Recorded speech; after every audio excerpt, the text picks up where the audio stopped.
Pessoal, boa noite.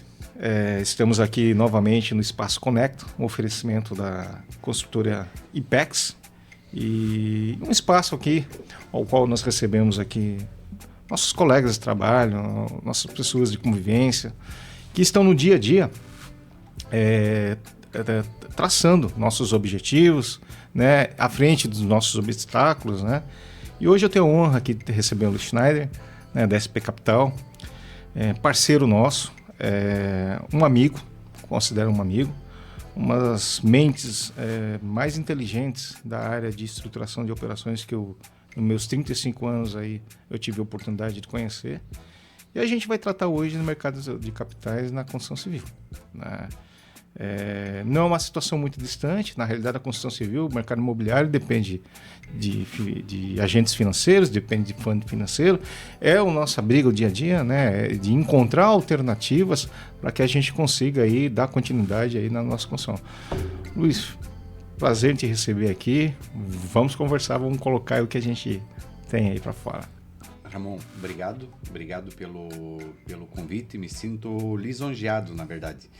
E tivemos a oportunidade de nos conhecer, fomos conversando, estruturando algumas operações, e esse mercado de capitais, mercado da construção civil, é um mercado que eu gosto muito de conversar. Tanto é que tantas horas a gente já conversou, se tornou amigo dentro desse mundo. Venho com muita alegria aqui nesse espaço da IPEX, agradeço novamente o convite, para conversar de um assunto que é de extrema relevância para o mercado da construção civil, para o mercado de capitais, para o desenvolvimento de uma nação. Claro. Né? Claro. Falar de construção civil já enche os olhos, né? Sim. Mercado de capitais para construção civil, muito, muito mais. E eu lembro que quando eu estava fazendo o meu mestrado, eu fiz um estudo dos marcos históricos da construção civil no Brasil. Eu peguei de 1900 e fui pegando todos os marcos históricos na construção civil. E quando eu apresentei isso para a banca, me chamou muito a atenção, porque nós vemos um cenário na construção civil do Brasil onde é que tem altos e baixos. Sim. Isso é histórico, isso é cíclico. Né? E daí eu tracei um paralelo com a taxa de juros. Certo. Né? Sempre que a taxa de juros subia, o mercado da construção descia. E assim ia. Sim, a gangorra.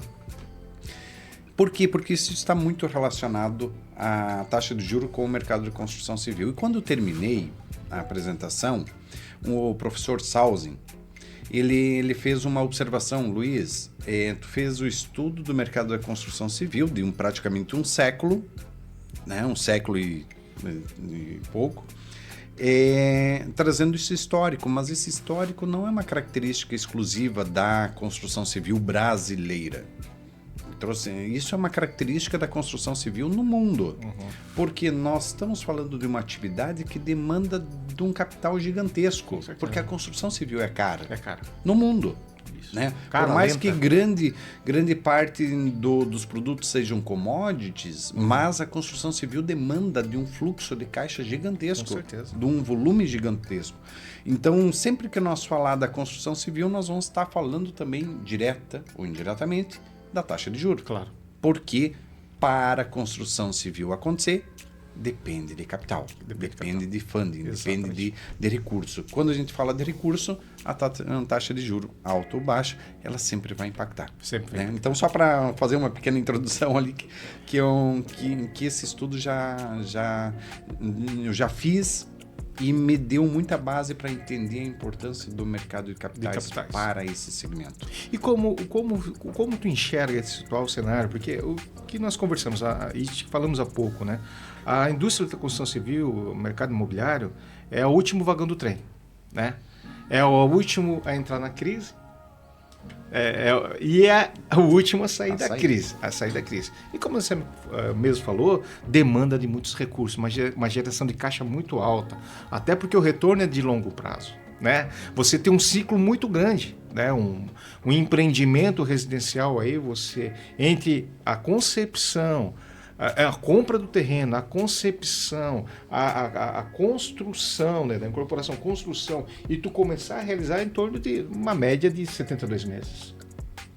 Até mais, né? É, uma média de Porque 72 se você muito... pegar o ciclo que eu sempre gosto de pegar lá da assinatura do contrato, ou da compra do Sim, terreno, sim. ou da permuta, Claro. até você sair dos 5 anos de garantia do empreendimento. Ah, perfeito. Se tu pegar um ciclo desse, tu tá falando numa obra pequena, tu tá falando de um ciclo de 10 anos. 10 anos. Né? Se tu pegar uma obra um pouquinho maior, nós estamos falando de 15, 20 anos para chegar no resultado final do empreendimento. Porque você não sabe o que vai vir no pós-obra. Não, exatamente. Isso impacta no resultado do empreendimento. É o maior passivo hoje das construtoras, não são tributário, nem o trabalhista, por incrível que pareça, é o pós-obra. É o pós-obra. É o pós-obra. E por incrível que pareça, você vai ter que considerar esse pós-obra. Sim. Muitos consideram até o 5º ano da garantia. Sim. Você que está no mercado sabe que é para uma vida. É Eu tenho verdade, um colega construtor, verdade. um amigo que diz, Luiz, cada obra é um filho. É. Enquanto estiver vivo, ele é teu filho e você vai cuidar dele. Se você é uma construtora com um mínimo de responsabilidade, de zelo, tu vai cuidar daquele empreendimento o resto da tua vida. São gerações jurídicas puras que o mercado imobiliário vende, né? Então é um contrato, nós já conversamos aqui, é um contrato que tem uma relação, que tem um financiamento, aquilo que tem um pós-obra, então é um relacionamento jurídico puro, né? Enfim, é complexo, é muito complexo e daí, como você falou, a beleza da coisa, esse estudo que você colocou aí, interessante, esses movimentos que são ciclos, né? E vêm ao encontro da construção civil, exatamente isso. Um ciclo muito grande, né? Você investe na frente, demora para... Não tem caixa em um determinado momento, por isso que você vê os antigos construtores, eles ficavam ricos, depois ficavam pobres, porque começavam com bicicleta, daqui a pouco tinha um Opala e voltavam com a bicicleta. Por isso que o equilíbrio emocional nesse mercado é muito, muito importante, muito a maturidade. Porque se não tiver consciência da responsabilidade, das obrigações que você tem num ciclo, que pequeno é 10 anos... Sim. Né? Acontece isso. Vai ter momentos que eu vou estar super encaixado. Claro. Ou seja, um monte de recurso no caixa. Ele é momentâneo. Sim. Ele o empreendimento vai consumir esse caixa. E vai ter momento que vai sobrar de novo. Então eu não posso me ludibriar quando tenho sobra de caixa. Não, achar que dinheiro em caixa é lucro. Exatamente. E eu tenho que ter uma estrutura que me garante quando eu estiver lá embaixo. Sim. Porque vai ter momento que vai faltar caixa. Só que eu vou estar com uma carteira de recebível. Claro. E daí entra toda essa engenharia, toda essa lógica financeira que a gente conhece no Exato. dia a dia, né? E é o que vai sustentar o mercado imobiliário e a construção civil das incorporadoras aí pela frente. Porque o que nós conversamos? Não existe funding mais. Não existe funding para um plano empresário, para construtor. E não tem mais funding praticamente para o cliente, para a pessoa física no final. Porque o funding vem da poupança e vem do FGTS. E FGTS a gente fala é escasso. Não existe mais praticamente. A PJização, esses vários programas para saque do FGTS, enfim, foi embora, está escasso. E a poupança, quem é que investe na poupança hoje? Praticamente. Então, nós já tivemos, nós sempre falando, sempre se falava, 20 anos atrás, se falava, temos que criar outros meios de financiamento no Brasil. Securitização. Vamos nos espelhar o que existe fora do país. Nossa, o nosso nível de financiamento bancário ainda é incipiente. Mas nós estamos mais falando de financiamento bancário. Nós estamos falando de outros vetores, de outros veículos para que possam trazer esse sentimento de conforto e suprir essa necessidade que o incorporador vai ter. Todo ele vai ter. Sempre vai ter. E porque são momentos, você está entregando uma obra, tem o acabamento da obra, eu até brinco, o acabamento da obra, o nome é acabar com o empresário da obra, porque tu acaba, porque você já não encontra mais o profissional para ter aquela demanda, porque o que acaba? Falta pintar aquilo de gesso. Não, aquele profissional ele quer pegar uma outra obra que vai dar uma demanda maior de gesso. Então o acabamento, você sair da obra, tem aquela piada, né? A obra tu abandona, né? Não termina, tu abandona e deixa o filho te chamar depois, porque senão tu vai ficando, né? E isso vai te corroendo. Vai correndo o teu caixa. Investimento, o investimento do terreno. Então, em um determinado momento, qualquer uma construtora hoje, incorporadora, que tem no mínimo 5 obras em execução, tá? E está aí produzindo, vamos lá, 3 mil metros quadrados hoje, já sabe o que a gente está falando. Né? Já sabe o que está falando. E o empresário tem que estar enxergando o seguinte, pô, eu estou produzindo, pô, eu tenho que vender. Sim. Tá? Eu não estou vendendo. Tá? Como é que eu faço?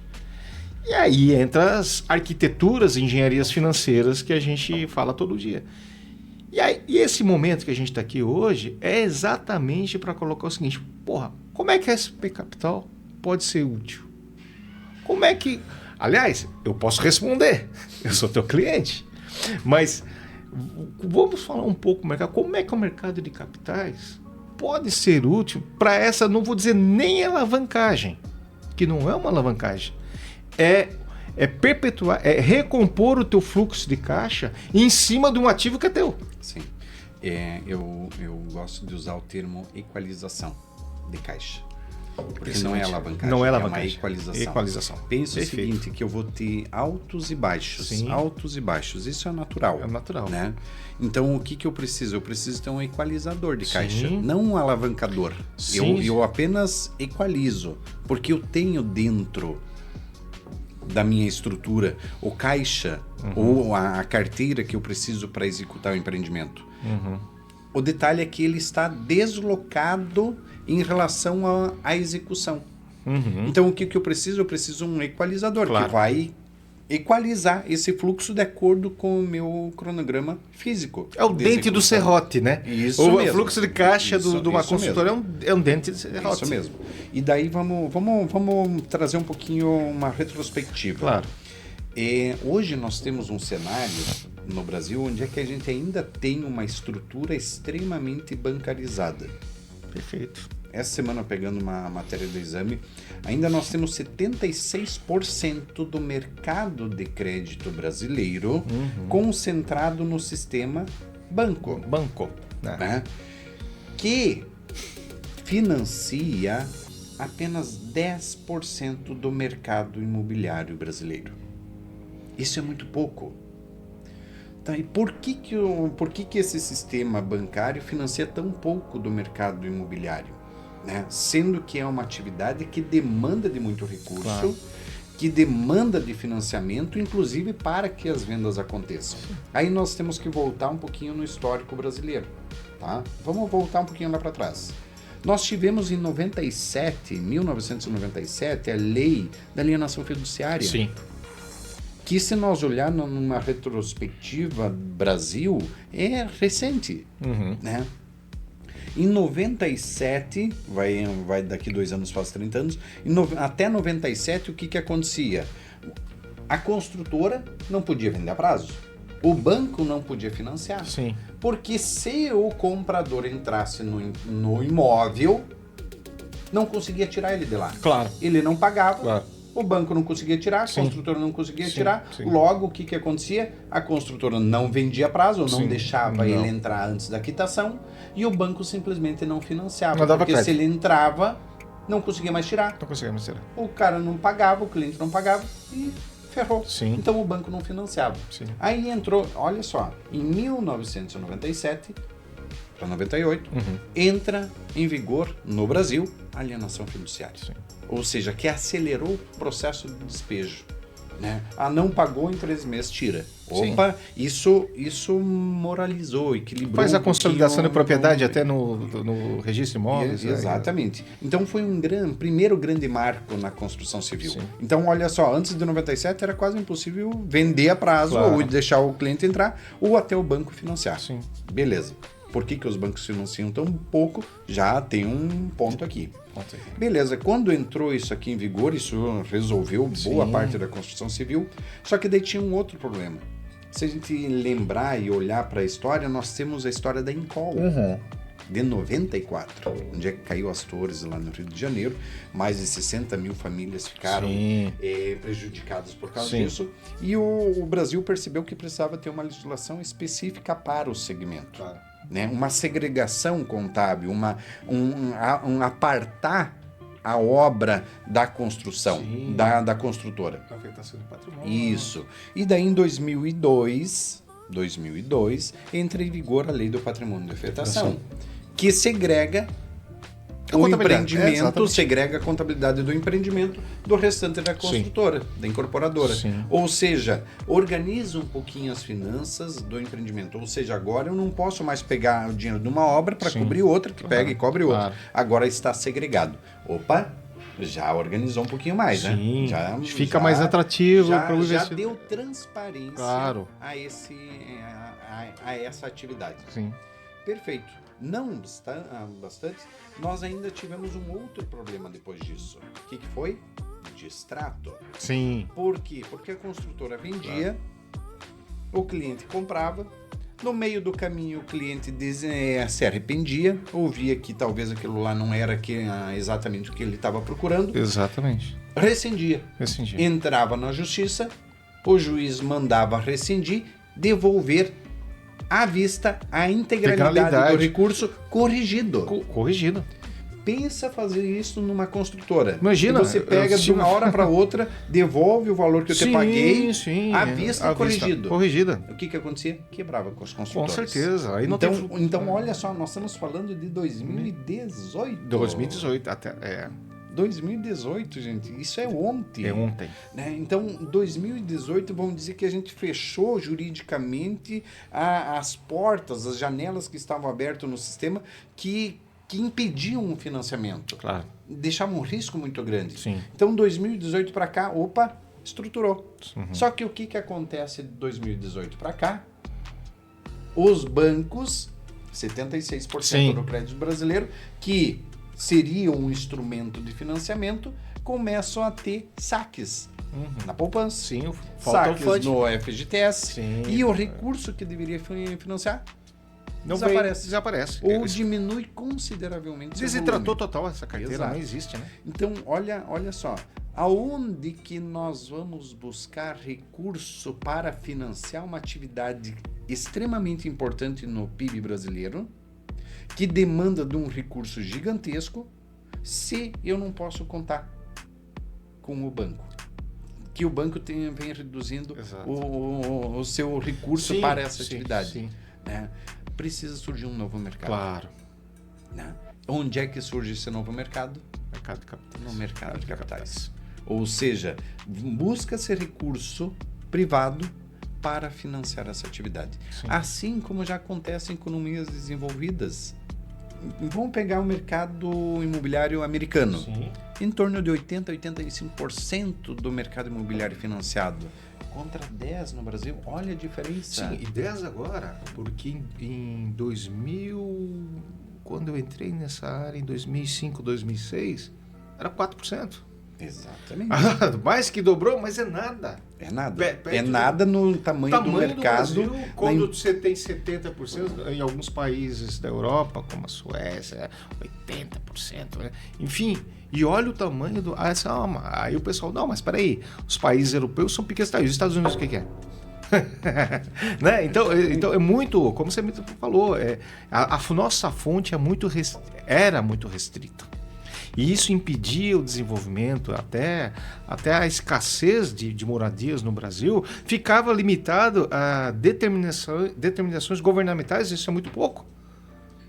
Eu sou um crítico do programa Minha Casa Minha Vida. Sou um crítico. Eu acho que todo mundo tem direito à habitação. Mas o que trouxe o Minha Casa Minha Vida? Ele inflacionou o mercado. Porque você hoje não consegue ter um apartamento, Minha Casa Minha Vida, por menos de 300 mil reais. Inflacionou os terrenos. Eu brincava sempre, o cidadão que ganha 2 mil reais tem que morar com a mãe. Não é por nada. Ele tem que comprar um terreninho, final de semana construir a casa e aí construir a família. Agora, o que eles fizeram? Deram crédito pro pessoal que não tem renda. Deu no que deu. Então, depender do governo, depender de questões sociais do governo para tratar de uma questão tão delicada que é a construção civil, Porque nós já falamos aqui em outra oportunidade, a construção civil, a cada R$1 que tu joga na construção civil, ele te gera 5. Um apartamento, você entrega o apartamento, tem que mobiliar o apartamento, esse apartamento vai ser revendido, esse apartamento vai entrar um arquiteto dentro, esse residencial, esse condomínio vai gerar empregos com zeladores, enfim, a gente já conversou sobre isso aqui. Olha a situação, um município, uma região que tem a construção civil desenvolvida, traz oportunidades. Qual o grande problema hoje de cidades que não conseguem colocar parques industriais? Que não tem habitação, não tem gente para trabalhar, então fica que ou é o ovo ou a galinha, né? Então, ficar refém de banco é complicado. E ainda, nós estamos... E aí está a oportunidade, né, Luiz? Assim, ó, se nós pegar, vamos traçar um paralelo com a economia americana. 80% a 85% do mercado da construção civil, mercado imobiliário financiado. Para nós que estamos com 10%. E daí aqui dá para fazer um paralelo também. Onde é que está a grande fonte de financiamento do mercado americano? Mercado de capitais. Né? Hoje nós ainda estamos com 76% no bancarizado. Sim, tá? Então nós vamos começar a ver esse movimento acontecendo. Ou seja, o mercado de capitais cada vez mais forte nas áreas de fomento, né? de recurso dentro das empresas para produção. Sim. Né?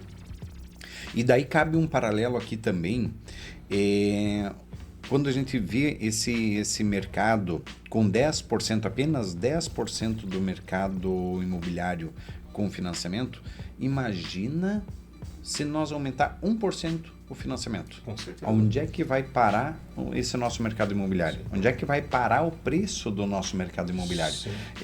E daí entra uma analogia, um pensamento, na verdade, tá caro o valor do imóvel? Pensa se aumentar o financiamento, onde é que vai? Porque a gente sempre pensa, bom, onde é que está o teto disso? Sim. Bom, será que nós já batemos um teto? 10% financiado. Imagina se subir 1%, onde é que vai parar o teto? Sim. Então nós temos muito mercado. E em 2007, a Ernst Young fez um estudo do mercado imobiliário brasileiro. Tá? E eu fiz um estudo bem detalhado porque quando eu fiz o estudo lá no mestrado, eu usei esse material da Ernst Young.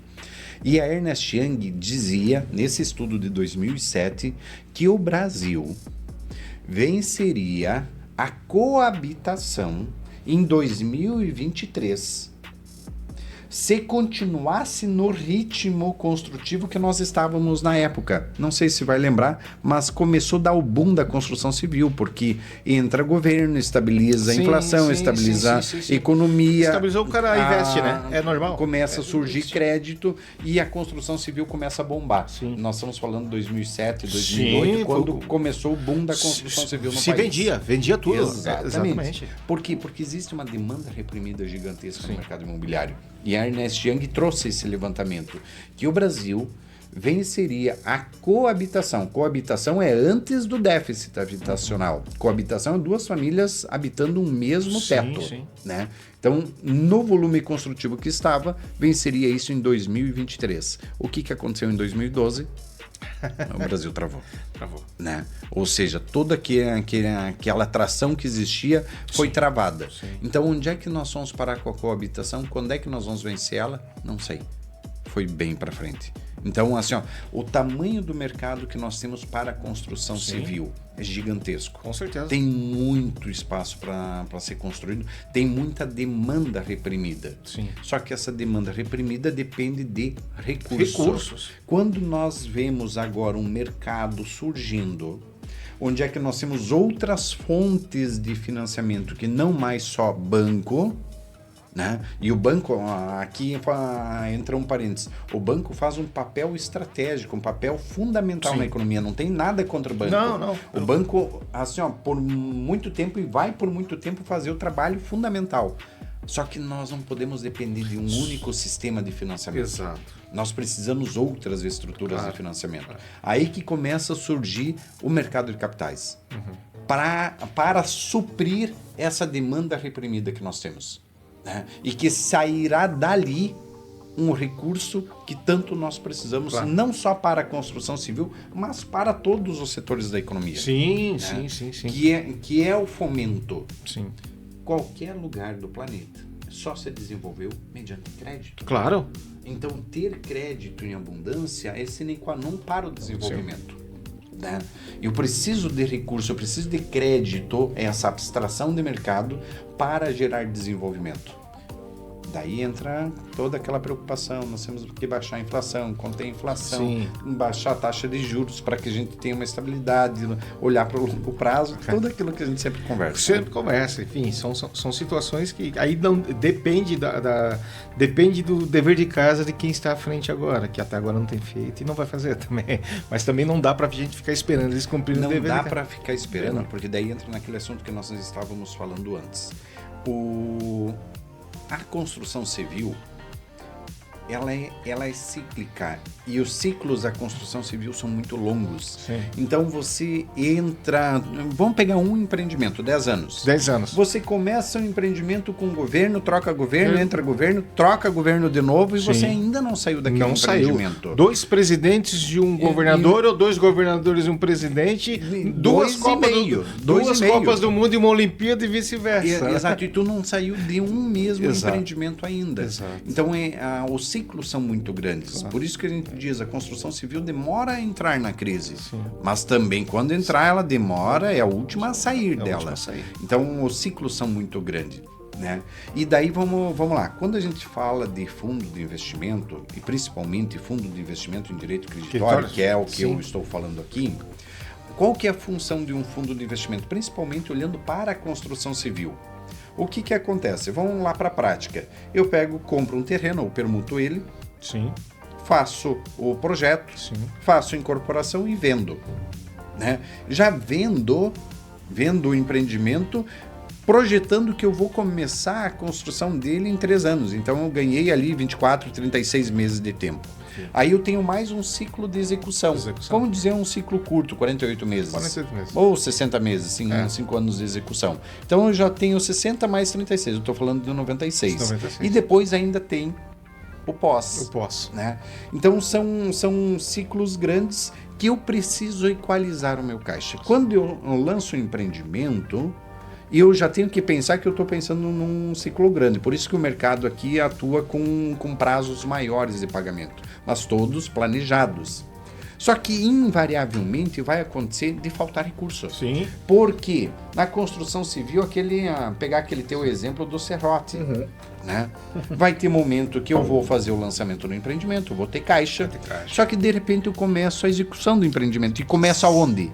Fundação. Na fundação. Caríssima. Caríssimo, concreto, com um aço. desencaixe gigantesco. E daí Sem o meu prazo, caixa vem aqui embaixo. Prazo médio 7 dias, 10 no máximo. Exato. E vai embora. Exatamente. Então, o que acontece? Todo aquele recurso que eu acumulei, por isso que tem que ter um equilíbrio emocional, o construtor precisa ter, Sim, porque quando ele vai escasseando. Quando ele fizer o lançamento, vai ter a entrada do recurso, e esse recurso ele precisa saber que ele precisa deixar destinado, porque ele será consumido rapidamente quando iniciar a obra. Sim, Então, começa a vir aqui. De repente, ele começa dá aquela folga, começa a sobrar caixa de novo e de repente precisa. O que é a função de um fundo? E daí entra toda uma questão. O construtor precisa antecipar todo o recurso do empreendimento? Não. Ele não tem essa demanda. Por quê? Porque ele não vai ter nem o que fazer com todo esse recurso. Agora o construtor, o empreendimento em si, ele precisa um equalizador. Por isso que eu comentei antes que o mercado de capitais, os fundos que vêm se apresentando ao mercado, eles são o equalizador. Porque existe o recurso, sim, só que ele está deslocado no tempo. Exato. Está no tempo. Então eu preciso um instrumento que equalize esse Exatamente. tempo. O que está um pouquinho para frente, eu preciso trazer um pouquinho para trás, né? E vir equalizando. Que é a forma mais inteligente, ao invés de você fazer uma tomada, uma alavancagem de um valor e colocar no caixa sem a necessidade. Você já sai pagando os juros, já sai com uma parcela, uma PMT alta, e você não vai dar a devida aceleração, como nós falamos. Tu vai acelerar? Não faz sentido. Não faz nem sentido. acelerar a obra. Não faz. Por quê? Exato. Porque você montou o teu cronograma físico, financeiro do empreendimento, contando com 3 anos para iniciar a obra, contando com 48, 60 meses para executar, contando que tu tem um período de pós-obra. Claro. Então não faz sentido eu acelerar o empreendimento. Sim. Né? Faz sentido eu seguir o meu cronograma. Claro, claro. Né? Vai sobrar dinheiro? Vai ter momentos que vai sobrar dinheiro. Aí cabe ao incorporador ter consciência que ele precisa rentabilizar esse recurso ao máximo que ele puder. Claro. Porque vai ter um momento que vai faltar e ele vai precisar buscar recurso. Exato. E quando ele buscar recurso, ele vai precisar equalizar o custo entre a rentabilização e o custo da tomada desse recurso. Sim. O grande detalhe que a gente tem que observar, que quando entra um fundo de investimento dentro de um empreendimento, dentro de uma incorporadora, ele não vai largar um caminhão de dinheiro dentro da incorporadora, porque não faz sentido. Isso tá? é nocivo. Exatamente, isso é nocivo, é perigoso. É perigoso, nós temos histórias, temos vivência em relação a isso, temos experiências em relação a que dinheiro em caixa é ouro. Então, vamos embora. É um perigo. E aí, lança outro para ele. Só que olha só, quando a gente entende isso, entende que existem instrumentos e Ramon, aqui eu vou ter que colocar como construtor também, por 25 anos, eu já estou 25 anos nesse mercado de construção civil, como consultor, como contador, como empresário, como gestor de fundo, um pouquinho a gente já vai aprendendo com o tempo, tá? Tem muito a aprender, mas um pouquinho a gente já apanhou. Meu Deus. O que acontecia? Olha só, nós temos um empreendimento, nós temos a venda do empreendimento, nós temos uma carteira gigantesca de recebível. Sim. Só que deslocado no tempo. Tanto é que, normalmente, o que a gente diz? Quando fala com o construtor, qual que é a tua carteira? Eu tenho 200 milhões de recebível, eu tenho 10 milhões, eu tenho 1 bilhão de recebível. Beleza, mas isso está no tempo. Isso está no tempo. E isso, o Luiz já sofreu muito por causa disso. Beleza, eu tenho milhões na minha carteira de recebível, só que eu só preciso pagar mão de obra. Claro. Na sexta-feira, senão o pessoal não volta na segunda. Não volta na segunda. Eu preciso comprar o elevador, eu preciso pagar o material, só que o dinheiro está deslocado no tempo. Sim. Por muitos anos, Ramon, o Luiz buscou um instrumento que resolvesse isso.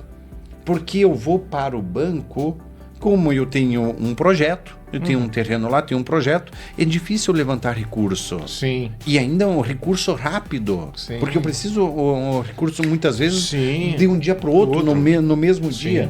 E por muitos anos eu busquei um instrumento que fizesse isso e não encontrava. Sim. Até que um momento eu fui convidado para um treinamento, para um evento em São Paulo, e eu conheci os fundos de investimento de direito creditório.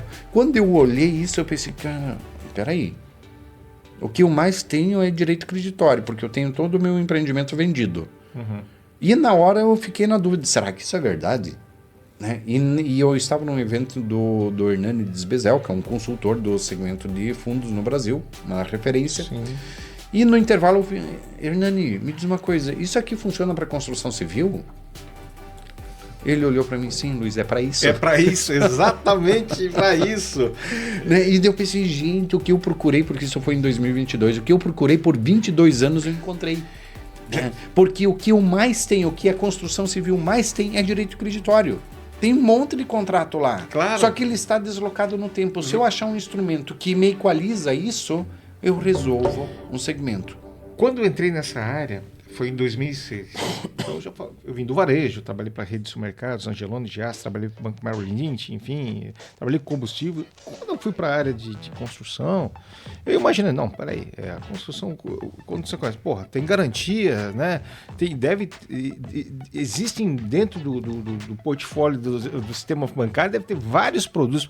Por isso, se eu levantava dinheiro com uma trava de cartão de crédito, aqui é fichinha, ledo engano. Também sofri essas mesmas situações de peregrinar junto à diretoria de Bradesco, junto à diretoria de Itaú, junto ao Safra, para até ser apresentado, se eu não me engano, era Mercato, que era o pessoal que me apresentou os fundos de direito de escritórios em 2006, e aí eu falei, porra, isso cabe. Só que naquela época ainda eram mais restritivos ainda. Hoje está um pouco mais tranquilo. Menos recursos. Exato. O pessoal ainda tinha de certa forma, os próprios bancos carecia de legislação específica, isso foi regulamentado há pouco, né? Mas é a ferramenta mais interessante que tem para quem tem carteira de recebíveis.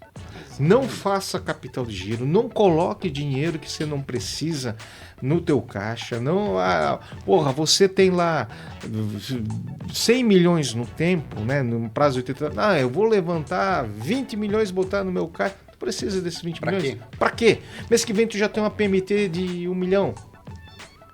E tu não fez nada com aquele 20, e aquele 20 vai perdendo. E ele vai consumindo. Vai consumindo. Aí aparece, eu vou pegar e vou comprar um terreno.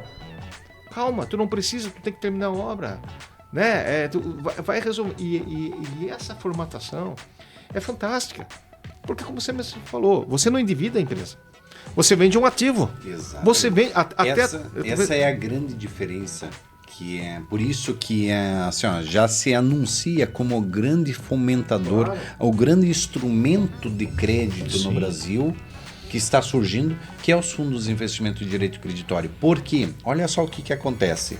Quando a empresa tem carteira de clientes que estão pagando, claro, carteira, que a gente chama, e ela vai usar dessa carteira, ela está fazendo empréstimo?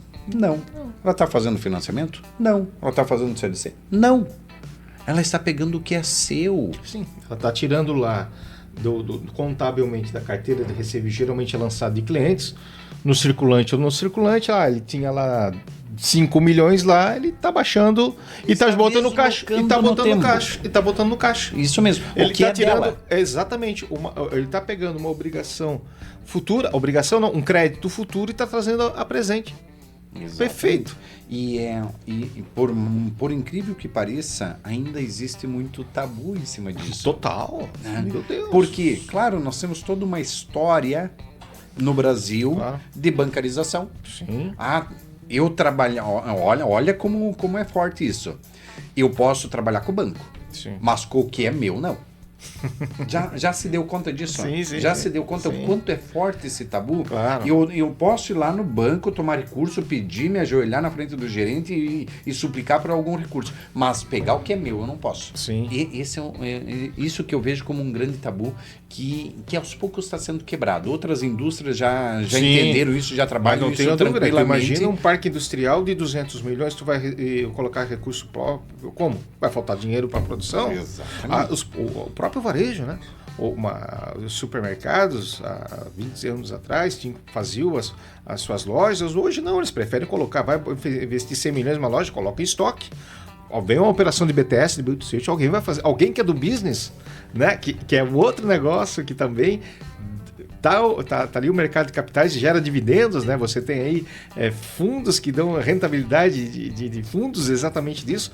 É o subproduto do produto que fica mais atrativo. Que ainda. É o mercado de capitais. Que é o mercado de capitais. Que existe fundos para todo que tipo de operação. E daí olha o que é interessante também, quando a gente vai falar de fundo de investimento em direito creditório. Além de eu não pegar empréstimo, financiamento, fazer dívida, nada, porque eu estou pegando o que é meu, claro, eu pego o que é meu na medida do que eu preciso. Nada mais. Por quê? Porque são operações relativamente rápidas. Sim. Nós temos por experiência isso, exceto algumas exceções, mas são operações rápidas. Muitas vezes eu digo que são operações de 30 minutos, 1 hora, para o recurso estar na conta. Sim. E eu vou pegar 2 exemplos, tá? Vou pegar 2 exemplos de construtores. E assim, por isso que eu trago essa questão muitas vezes de tabu, que eu vejo muitos construtores, não, isso eu não posso fazer. Daí eu pergunto, não pode fazer por quê? Porque você pode ir no banco fazer um empréstimo, um CDC, um financiamento, mas o que é teu, tu não pode pegar. Sim. Peraí, será que não está invertido? Sim. Será que não tá... Tem alguma coisa estranha nessa relação? E daí o que eu trago? Peraí, você vai tomar um recurso que é teu, que está deslocado no tempo, tá? Que leva alguns minutos para estar na tua conta. Tá, mas Luiz, daí muitas vezes a pergunta, quanto me custa isso para abrir o cadastro no fundo? Não custa nada, você só vai mandar toda a documentação, o fundo vai fazer análise, a due diligence da operação e vai te dar um limite ou não. Sim. Beleza, tem custo isso? Não, isso é o custo da operação do fundo. Ah, mas Luiz, então tem custo de manutenção mensal? Não tem. Aí eu pergunto, qual que é o problema de você deixar uma carta na manga? Claro. Não tem problema nenhum. E daí eu brinco com o empresário sempre o seguinte, você não pode deixar uma carta na manga, uma carta é muito pouco, ainda mais no mercado da construção civil. No Brasil? No Brasil? Tu tem que ter um baralho inteiro na manga. Baralho inteiro na mão. Né? E tu não sabe se talvez tu não vai precisar outro baralho. Então o que acontece? Olha só. Você deixa essa carta na manga, esse baralho na manga, e tu vai tomar esse recurso no momento que tu quiser, na medida que você quiser, para equalizar o teu caixa. Vamos lá, mas Luiz, a operação é cara ou é barata? Como é que é precificado isso no mercado? Como é que o dinheiro é precificado no mercado? Risco? No tempo? Sim. Então, por mais que talvez a operação tenha uma taxa um pouquinho maior do que uma operação de financiamento, só que você reduziu o tempo dela. Você deslocou o dinheiro no tempo alguns dias. Porque muitas vezes é isso que acontece. Eu vou pegar o exemplo de um construtor que nós tivemos essa conversa, mais ou menos como nós estamos tendo aqui, e o construtor disse o seguinte, olha, Luiz, hoje eu não preciso, tá tudo certo, mas eu achei interessante. Ele pediu, tá, quanto custa para o cadastro? Não custa nada. Quanto custa para a manutenção dessa conta? Não custa nada. Claro. Tá, mas então, vocês vivem do quê? Né? Sim, ele brincou. Não, a gente vive do deságio dessa operação. Sim. Quando você fizer o deslocamento do dinheiro no tempo, existe um deságio. Essa é a receita do fundo. É disso que o fundo vive. Ele falou, tá, olha, eu não preciso de nada hoje, mas tudo certo, vá, vê lá o que tu precisa, abre o cadastro, deixa o limite lá aprovado. Pode ser? Pode. Isso foi na quarta-feira. Né? Deu exatamente uma semana. Né? Esse empresário me ligou, Luiz, lembra o que tu me falou semana passada? Isso é verdade? Eu dei risada, né? Sim, passei uma hora conversando contigo. É verdade. Tá bom, então, Luiz, eu quero fazer uma operação. Daí na hora eu achei estranho, porque numa semana atrás, exatamente uma semana, não precisava de nada, estava tudo certo. Sim. E em uma semana surgiu, fulano, me fala o que está acontecendo, me diz o que está pegando aí. Ele falou, não, Luiz, sabe o que é? É que surgiu uma oportunidade de eu comprar à vista uma matéria-prima para o meu empreendimento e o fornecedor está me dando um desconto considerável aqui, se eu pagar à vista. Eu tenho boa parte do valor, mas o resto que eu preciso está no tempo, eu vou receber daqui 10 dias. Tem como nós fazer essa operação? Né? Ele já bem feliz, né? Sim, tem. Olha só o que ele fez. Ele pegou, deslocou parte da carteira dele 10 dias para frente e jogou pro caixa. Sim. Né? O que ele precisava. Sim. 10 dias no caixa. Quanto custou 10 dias no tempo? Nada. Exato. Daí ele pegou esse recurso, foi lá e comprou à vista. Claro. Um desconto considerável. Sabe quanto que ele conseguiu de desconto nessa operação? Mais de 100 mil reais. Meu Deus. Sabe quanto custou essa operação para ele? 10 dias, no tempo daquele valor que ele precisava? R$ 1.953. Ramon, entende o que eu sempre tento trazer isso para o empresário? Quando você entender que dinheiro é apenas um recurso, assim como ferro é um recurso, concreto é um recurso, mão de obra é um recurso, terreno é um recurso, dinheiro é apenas um recurso. E se você souber que você compra esse recurso por um valor e vende por outro, você começa a ganhar dinheiro em cima de dinheiro. Com certeza. Aí você começa a jogar o jogo de gente grande, de entender que o jogo é ganhar dinheiro em cima de Claro, dinheiro. claro. Por isso que muitos construtores já entenderam Sim. esse jogo. Entendem, cara, eu posso vender melhor, posso vender mais se eu der prazo para o meu cliente. Exato. Porque eu tenho a oportunidade de aumentar o preço de venda. É facilitar. Isso. E daí, mas eu não posso dar esse prazo porque vai me faltar dinheiro. Agora você tem instrumento que dá a possibilidade de você dar o prazo que um cliente precisa para te comprar, porque o teu cliente não vai te comprar se não encaixar na condição de pagamento dele. Pode fazer a proposta que tu quiser. Sim. Se não encaixar na condição de pagamento, o cliente não vai te comprar. Agora, olha só, se eu encaixar na condição de pagamento e isso me dá uma oportunidade de aumentar minha margem, sabendo que eu tenho uma estrutura que vai me garantir meu fluxo financeiro se eu precisar, não dá Com pra fazer. certeza. Muda o jogo. Com certeza. E te ouvindo falar em relação às questões das oportunidades, que você não compromete, você não endivida a empresa de forma necessária. O mercado imobiliário, todo construtor tem aquele sigma do produto do banco, que é o plano empresário, ou associativo, enfim, métodos de operações para o plano empresário. Eu fiz vários planos empresários, acho que foram 100. 100. Tá? Fiz com todos os bancos. Tá? Agora tem um detalhe. Eu sempre que eu vejo o plano empresário, eu me lembro daquele filme da Era do Gelo, daquele esquilinho atrás da amêndoa que nunca pega. Da nossa. Exato. Aí você pega lá, não, você está tomando dinheiro a 0,85, nunca é 0,85. Tu estratifica ali, tem um consórcio, tem isso. Porra, fica muito próximo da CDI. Muito próximo da CDI. 0,92, enfim. Mas eu te digo, tu para receber o plano empresário, aquele valor do banco, bom, primeiro o banco ele te financia geralmente 80%. Se financia 100 como a Caixa, ele tem outros critérios. Eles não reajustam aquele crédito durante o ciclo de 3 até 6 meses. Então, se tu ganha 10 milhões de crédito, quando tu entrega a obra, aquela obra já vale 12. Né? Então, e o cliente também paga sem correção. Então, é um produto que não é bacana. Agora, o que você prefere? Pegar uma obra de 20 milhões de custo, que o banco te ofereceu 16 milhões, que tu, para tomar a primeira tranche, tu tem que aplicar 20% da obra. Tu aplicou 20%, vai aparecer um fiscal lá do banco, alguém para fazer a medição, a aferição. Não, mediu, tal. Quando tu chegar a receber isso, tu botou quanto de grana na frente? E aí o que é preferível?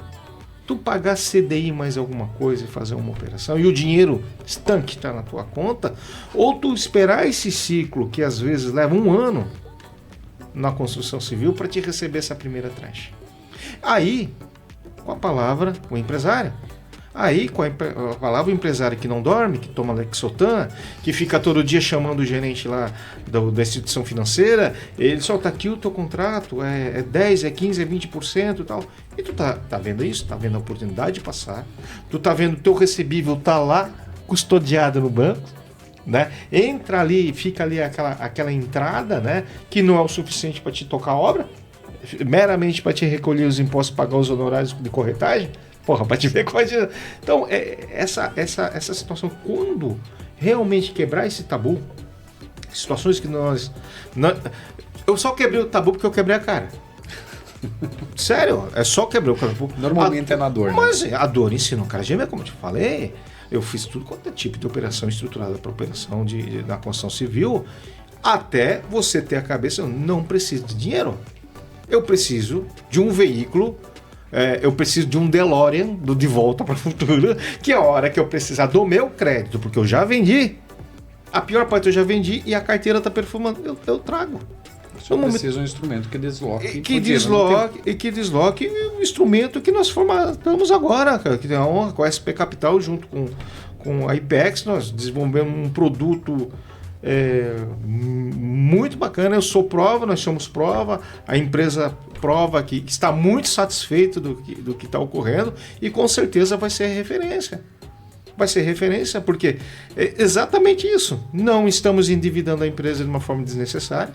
A empresa cresce de uma forma racional e eventualmente se precisar fazer a correção dos recursos dela. Porque um recebível não é um recurso de banco. Então ela cresce em cima das próprias pegadas, ela só acelera. E outro detalhe, né, Ramon? Quando eu vou fazer uma operação de um financiamento, de um empréstimo, de um plano empresário, Sim. normalmente eu vou pegar um monte de recurso aqui e vou jogar para cá. Sim. Você já está entregando boa parte dessa receita. Pô, Por que não ficar com essa receita dentro da empresa? claro. Claro. Esse é o grande detalhe. Claro. Porque quando você vai para uma operação com direito creditório, uma operação de securitização, Sim. o que acontece? Você só vai tomar exatamente o que precisa, no tempo que você precisar. Logo, toda aquela margem que tu colocou na tua venda, Sim. dando prazo para o teu cliente, ficou contigo. E Sim. não com a instituição Não com a financeira. instituição. Não Você com- entrega fatias daquela margem à medida que você vai tomando o recurso. sim. E daí eu quero pegar um outro exemplo, tá? Também da construção civil. De uma construtora que ela já tinha feito algumas operações com nós, já tinha um volume considerável tomado, tinha liquidado a carteira, porque o que aconteceu? Subiu aqui, ou seja, começou a sobrar recurso, Sim. liquidou tudo que tinha na carteira e ok. E daí até a equipe me pediu, Luiz, a empresa tal não está tomando nenhum recurso, será que não era de fazer uma visita? Eu falei, calma, construção civil é assim, dali a pouco teve um lançamento, sobrou caixa na empresa, ela não vai tomar, mas dali a pouco ela vai tomar. Sim. O que nós temos que estar aqui preparado, porque daqui a pouco eles vão pedir o recurso e eles vão querer o recurso, nós vamos disponibilizar o recurso para a empresa. Parece que foi premonição. Né? Porque no mesmo dia, às 11 horas da manhã, o empresário me ligou. Luiz, eu preciso 2.700.000. Opa! Né? Só que detalhe, eu preciso disso para 1h da tarde. Daí eu vou para a pergunta, né? O que está acontecendo? O que está acontecendo? Né? Claro. Luiz, nós estamos numa disputa por um terreno estratégico. Né? E o primeiro construtor que fizer o depósito vai levar o terreno. Tá? Ok, entendi. 30 minutos depois, 34 minutos depois, o dinheiro estava na conta. Estava na conta. Eles fizeram o depósito, ficaram com o terreno. E geraram, com esse projeto, mais de 1 bi. Claro. Agora, não de projeção querendo... de venda. Isso, assim, ó, entende? O que custou para esse construtor ter essa carta na manga? Nada. Ele tinha um limite lá disponível. Sim. Tem a carteira dele disponível. Sim. Ele só precisou tomar o recurso de uma forma imediata. Faz isso na instituição bancária para ver quanto tempo você leva para... Primeiro já tu acha que ia fechar o terreno? Nunca. Entende? Então, a não ser que ele tivesse essa carta na manga? Imagina, a não ser que ele tinha um cheque especial deste valor e olhe lá. Tu já viu um cheque especial desse valor? Não, já. Mas o cara que tem não usa dessa forma. Ele usa da tua forma. Não vai utilizar. Não vai utilizar, ou ele tem uma conta garantida, não vai utilizar. E no mercado, na instituição financeira, instituição bancária, tenho vários amigos, vários diretores, esse pessoal, ia levar no mínimo uns 15 dias. Primeiro começa pela revisão do cadastro, já começa, me manda teu balancete. Isso. Bom, e assim, ó, de novo, Ramon, é muito importante colocar, não tem absolutamente nada contra banco. Pelo contrário, gente, se nós estamos onde é que nós estamos, é porque existe uma estrutura financeira, existe uma bancarização que deu suporte até hoje. Sim. A questão é, nós estamos caminhando para criar novas estruturas. E novas estruturas vão criar grandes novas oportunidades de desenvolvimento econômico. Sim. Então, assim, ó, que bom que os bancos existem e que estão aqui nos servindo. Claro, graças a Deus. E vão continuar nos servindo. Só que está surgindo um novo mercado, chamado mercado de capitais, que está tomando cada vez mais força e que, se tudo acontecer da forma como está projetado, o Banco Central imagina que nós faremos essa virada em 20 anos. Onde é que o mercado de crédito estará concentrado no sistema do mercado de capitais. Sim. Né? E menos nos bancos. Menos nos bancos. E isso quer dizer, não, então os bancos vão acabar? Não, eles vão continuar tão fortes ou maior. Só que a demanda por recurso é tão grande, a demanda por recurso financeiro é tão grande para o desenvolvimento que tem espaço. É que o funil com o mercado bancário é muito restrito. E nós precisamos de vamos falar, de uma bitola maior, de uma polegada maior. O que temos de projetos, por mais que nós estamos entrando numa crise, nós já falamos isso, as pessoas precisam se alimentar. Quando você sai, eu sempre falo, um país com 200 milhões de habitantes, pô, quando você sai de casa, porra, tu acorda, tu toma banho, tu já gastou energia, tu já gastou sabonete, né? Não estamos na Venezuela, tu tomou um banho, tu tomou um café, tu botou uma roupa que tu comprou, tu entrou no teu carro, ou tu pegou um ônibus, tu tá gastando, tu tá botando dinheiro, tá circulando isso. Está circulando. É questão da gente encontrar alternativa. Mas para circular, a gente precisa, de certa forma, de um óleo, de um lubrificante. Aí que entra os recursos que teriam que ser bancários, só que o mercado bancário hoje já não consegue dar tanta atenção. Dá conta do tamanho da demanda. Com certeza, porque nós não temos mais nem recursos para o financiamento da PF, da pessoa física. Nós estávamos ali conversando ali, qual é o grande desafio nosso do mercado imobiliário, estamos desenvolvendo alternativas para que o cliente continue a comprar. Sim. Porque ele vai precisar comprar. E para comprar ele precisa condição. Exato. Para comprar ele precisa de crédito. Exatamente. E que nós sabemos, o mercado já está percebendo isso, que não dependerá única e exclusivamente dos bancos, sim de outras estruturas. Claro, claro. E uma coisa que é interessante no mercado imobiliário, eu estava conversando, o pessoal ainda fala, porra, o apartamento, o imóvel é caro. Porra, tem imóveis aí que duram 40 anos. Pega 1 milhão e divide por 40 anos e vai encher o tanque do teu carro para ver. Caro é tu ir ali comprar um detergente líquido Omo de R$60, não é verdade? Isso é caro. Um bem durável como o imóvel não é caro. Não é caro se tu analisares que os metros construtivos, eu estou falando de bons imóveis, né? Ele dura uma família 40 anos. Luiz, tu é do Rio Grande do Sul, eu sou de Criciúma, de Sara, ali do lado. A minha casa, onde está a minha mãe, que tem 84 anos, deve ter aí uns 70 anos a casa. Uma casa grande e tal. Olha, como é que eu vou dizer que uma casa não tem um valor? Olha no tempo isso, nós estamos falando do tempo, valor do tempo. Então o imóvel hoje, um imóvel é caro? Não. Ainda está muito barato. É muito barato. No Brasil, nos Estados Unidos, é muito mais caro do que aqui. Aqui um tênis é caro, lá é barato. É diferente. Lá o galão do combustível é barato. Agora, no entanto, o imóvel aqui é barato. Mas isso tem que aproveitar agora. Porque em um determinado momento os métodos construtivos não vai aumentar. Isso é normal porque os movimentos são históricos. Sim. Vão acontecer. O imóvel nos Estados Unidos, na Europa, Paris, vai comprar um apartamento aqui, né?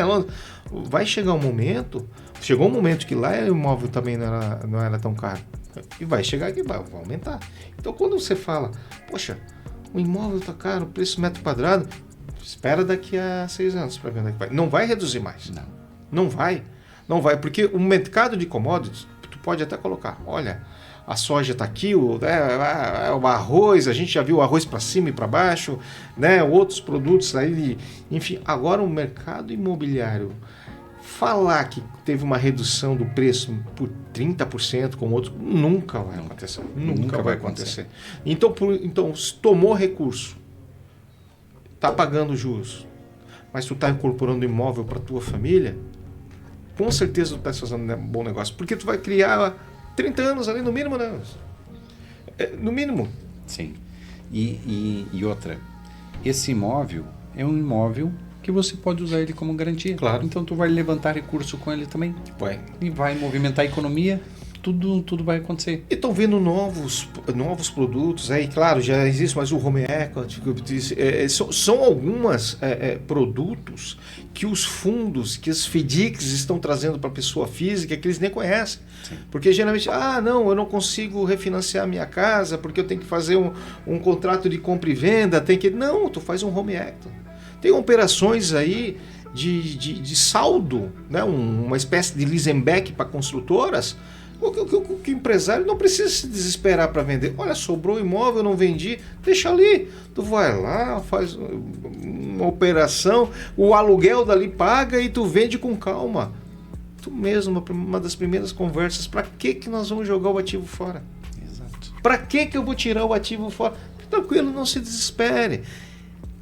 Quando você está com o banco, Novamente, eu coloco que sou muito grato, né? Eu tenho um relacionamento, a minha vida sempre fui tratando com o banco. Sou muito agradecido, mas também já briguei muito com eles também, né? Então não adianta.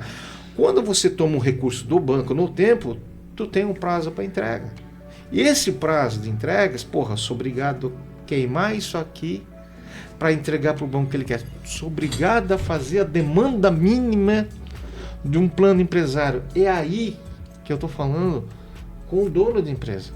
Porque tu vai fazer um plano empresário de 100 apartamentos, tu tem que ter a demanda mínima, 20. O que tu faz com esses 20? Tu queima. Sim. Tu queima. Aí tu queima, tu não recebeu dinheiro ainda, tu só vai receber quando tu atingir 20%. Então tu entra com a fundação, que nós falamos que é paulada, e tu queimou a tua gordura. E aí tu vira, parafraseando, o empreiteiro do banco. Né? E, Ramon, quantas vezes a gente vê no mercado, tá, construtoras queimando unidades? Meu Deus. Muito provável, Ramon, muito provável eles não conheçam essa operação aqui. Ah, com certeza. Muito provável que não conheçam. Por quê? Olha só, o que acontece quando eu queimo uma unidade do empreendimento? Eu reprecifico todo aquele empreendimento. Para baixo. Reprecifico todo o empreendimento. Para baixo. Para baixo. Coloca em risco o próprio empreendimento. Claro. Coloca em risco a construtora e claro. a imagem da construtora. Sim. Sendo que, muito provável, esse empreendimento e essa construtora tem uma carteira gigantesca de recebível. Ela só não conhece a operação de securitização para equalizar o seu caixa. Claro. Quanto custa você queimar uma unidade? Não é só o desconto que você deu na unidade. É quanto custa reprecificar todo o empreendimento. E tu levar isso para o mercado, tu tem que tu precisa de um agente para te fazer, geralmente a área de corretagem. Quer dizer, tu confunde o negócio. Eu estou te vendendo esse imóvel por 500, de repente eu quero 350. Tu intoxica, contamina todo o teu ambiente. E aí não tem mais volta. Sim. Basta. Porque tu reprecificou. Reprecificou. Aí acabou o jogo, não adianta. No jargão, queimou o ponto, queimou o prédio, aí é só te abraçar com o capeta e vai, né? Não tem outra, é só Jesus Cristo na causa aí no negócio desse. Mas é interessante, porque são questões delicadas e o que tu mesmo falou. Muitos construtores, empresários, eles ainda não se tocaram, porque a atividade financeira, eu sou apaixonado pela atividade financeira. A atividade financeira, ela está ligada à atividade econômica. A atividade econômica, o que é? A atividade comercial, é a engrenagem, mas tudo é financeiro, tudo é o caixa. Então, eu sempre brinco e falo com todo mundo, o pessoal até já, olha, quantos a pagar e quantos a receber, um macaco bem treinado faz. Tá? Agora, a atividade total, de tu enxergar como entra o teu produto, como tu vendeu, a tabela de preço, de que forma que tu está vendendo, para quem tu está vendendo, aquilo vai entrar numa estruturação, o que gerou de dinheiro de entrada, a que custo que entrou a entrada, porque não adianta também, tu vai me dar 300, mas o cara quer te apertar, também não adianta. É isso que eu falo. Porra, você com um veículo, que isso aqui é um veículo, tá? Com um veículo desse, às vezes você fica lá, o empresário, o incorporador, mendigando, ficando na mão do investidor, dando um desconto astronômico, que utilizando grande parte que a hora que ele enxergar isso aqui e fazer a conta, ele diz, não, cara, eu vendo a prazo, não preciso me subjugar a isso, não preciso reprecificar para baixo, e o próprio tempo vai tratar de cobrir isso. E eu durmo e eu não vou precisar de lexotan. Porque olha a tranquilidade que isso traz, claro, para um incorporador. Sim. Sabendo que eu não preciso me sujeitar a uma proposta indecente, uma proposta dessa, em troca de caixa. Exato. Porque agora eu tenho um instrumento que vai me garantir esse caixa. Claro. Isso muda o jogo. Muda o jogo. Porque eu tenho um detalhe que, e aí eu posso ser mal interpretado, também pouco importa. Porque o investidor, para mim, investidor em empreendimento é aquele que entra junto. Agora, o investidor que vem comprar um imóvel já com matrícula, esse ainda é investidor, ele vem te arrancar exatamente do empresário, né? E na verdade, porra, o investidor é aquele, tudo bem, tá aqui construtor, você é construtor, então tudo bem, tá aqui, tu precisa, eu te coloco 1 milhão aqui, 2 milhões e a gente vai ter, isso é investidor. Agora, depois que está incorporado, já tem matrículas individualizadas e ainda a construção, tu não precisa disso. Se tu tem venda, é aí onde que tem que tomar cuidado. Porque quando você faz algumas operações de algumas instituições financeiras, aí esse recebível fica calcionado lá dentro. Sim. Daí tu trava ele. Aí tu trava ele e tu não consegue se movimentar mais. Aí tu fica lá dentro daquele balão, aí fica naquela gincana, né?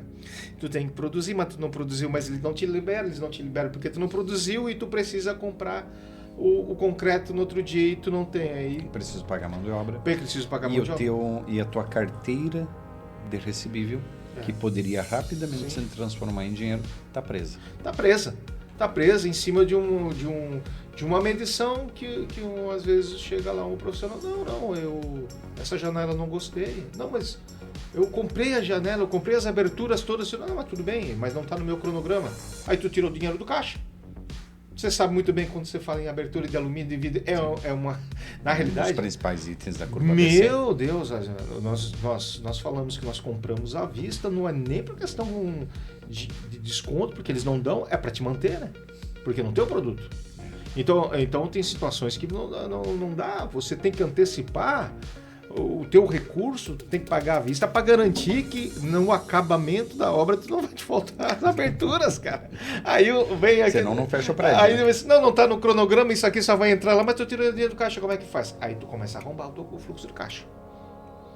E isso, com agentes como SP Capital, é muito mais fácil a gente desenvolver essa alternativa do que, com todo respeito, encontrar um executivo. Nada contra. A normativa do banco não permite isso. Não, a normativa do banco está me matando. Né? Não é verdade? Então, e com a entrada dos fundos nos mercados de capitais, também para a pessoa física, isso vai fazer também os bancos se adaptar. Porque fazer mais do mesmo também não dá, né? Todo mundo quer fazer a mesma coisa, mas está com o mesmo produto de prateleira e não adianta, né? Nós temos que nos adaptar ao meio. Hoje é difícil você encontrar, tem muito PJ, né? Hoje é difícil você encontrar alguém com 30, 40 mil reais registrado, né, Luiz? Que tem ali na carteira. Eu vou... Ele vai estar me ouvindo lá em Criciúma, o Eduardo Serafim, que é dono da Construfase, uma das maiores construtoras lá. Um abraço para o Eduardo, amigo nosso. Uma vez eu conversando com ele, praticamente ele produz Minha Casa Minha Vida, tá? Eu vou dizer, quantas pessoas que tu nesses 20 e poucos anos de Construfase, quantos clientes que tiveram mais de 200 mil de FGTS? Ele bateu a cabeça, mandou chamar, teve um que era o professor da universidade, tu vem 20 anos. Então não adianta a gente se iludir que, olha, ele pode abater. Quem é que tem 100 mil hoje de reais de FGTS? Não tem, porque já sacou, né? Já sacou, esse cidadão já comprou o imóvel e não tem mais essa retronutrição, porque não tem mais esse cidadão registrado. O cara é PJ, então não tem que se adaptar? Sim. Tem que se adaptar ao banco. Mesma coisa, quem guarda dinheiro poupança? Quem é que está guardando dinheiro poupança no momento desse? Cara, eventualmente os senhores, né, a minha mãe, minha mãe nem tá mais quem tá cuidando do dinheiro, meu irmão mais novo, então já não está mais na não tá lá, já tirou de lá. Então ninguém tá mais. E aí, como é que faz? Onde é que vai alavancar isso? De que forma? O mercado de fundos está aí pra gente tocar. E é muito mais amplo do que a gente imagina. Sim. E assim, uma peculiaridade ao mercado imobiliário. Sim. Nesta operação aqui. Olha só, ela é uma operação extremamente segura. Sim. Porque o cliente, ele não consegue levar embora o apartamento. Sim. Ele não consegue comer o apartamento. Não, se conseguir, nós compramos o cara, né? Exato. Entende? Então, assim, é uma operação extremamente segura, porque ele vai ter que pagar. Claro. Porque se ele não pagar, vai acontecer o distrato. Sim. E essa unidade vai para venda de novo. E geralmente... E outra, por que essa operação também é muito interessante? Normalmente quem compra um imóvel e assina um contrato, de compra indexado pelo CUB ou pelo INCC, ele sabe da responsabilidade dele em pagar esse imóvel. E que se ele não pagar, ele terá uma rescisão onde é que ele vai perder em torno de 20, 25% do valor que ele pagou. Então, ninguém compra um imóvel no oba-oba. Porque ninguém assina uma dívida milionária. Eu pensei em comprar o... Brinquei de comprar, Brinquei. Né? Não, porque esse brincar custa muito caro. E moralizou, cara. A lei do distrato moralizou. A lei do distrato moralizou isso. Algumas audiências eu falava para o magistrado, você acha o quê? Que eu vou entregar a metade de um prédio? A metade, né? Se 30% não pagar, eu vou fazer o quê? Vou tirar dinheiro da outra obra? É isso, exatamente isso que vocês pregam para não fazer afetação de patrimônio? Então, realmente, quem assina um contrato, ele é responsável pela aquela construção. E aquilo que acontecia, o cliente tinha lá uma poupança lá de 200 mil na construtora, eu quero amanhã, não sou banco. Como é que o cara vai fazer amanhã num dia de salário? Numa sexta-feira aparece uma situação, uma determinação judicial dessa para seja cumprida sob pena de penhorar as contas, né? É incrível, né? Então, é uma operação que veio para o mercado e vai ficar no mercado. A ponto de o crédito, o financiamento, ele se dará por outros instrumentos. Com certeza, né? Com certeza. Nós temos cenários, nós temos mercado, tudo apontando para isso. Sim. Daí eu digo, o empresário que ainda não conhece, tem que conhecer. Sim. Pode não querer, pode não fazer, não tem problema nenhum, mas você tem que conhecer o que está acontecendo no mercado. Ou como que o mercado de capitais está assumindo esse espaço e como ele vai impactar a tua empresa. Sim. Né? Sim. Então isso é muito importante. Por isso também nessa nossa conversa aqui, para que talvez alguém que não tenha ouvido falar, isso eu peguei já muitos empresários que nunca ouviram falar de fundos ou acham que fundos é só para grandes empresas. Já foi esse tempo. Hoje, com a abertura com a IN 175, permitindo que os fundos captassem mercado, sim. Começou a injetar mais recurso nessa operação, né? Então acaba que até quem não era tão grande assim, começa a se beneficiar dessa operação. Exatamente, possibilitou o pequeno e o médio ter acesso às mesmas fontes que os grandes. Isso mesmo. E a questão de você estruturar, e tudo é questão de relacionamento, né? Uma coisa que falta, eu sempre falo, o empresário, ele tem que ser um pouco ousado, ele não pode ser inconsequente, tá? Ele tem que ser um pouco ousado. Porra, se eu estou vendendo um ativo para ti, um recebível, não adianta eu querer fazer um negócio da noite pro dia. Só pega o meu recebível, vê como ele performa, vê como é que ele liquida, sente o sabor dele, tá? Não pense de seguinte, isso eu falo, são anos fazendo operações aqui. Não vai achar, nosso relacionamento começou assim, não foi? Não vai achar que tu vai chegar e vai arrancar de um fundo 50 milhões de cara. Não vai. Não vai acontecer. Os caras podem até te prometer, mas não vai. Eu vou fazer um CRI. Nós estávamos ali falando do CRI, o Cruz Credo do CRI, mas tudo bem. Que o cara veio. Não, pega e começa. Tá aqui esse recebível. Pega aqui esse SP. Cuida dele pra mim, tal. Porra, realmente tá.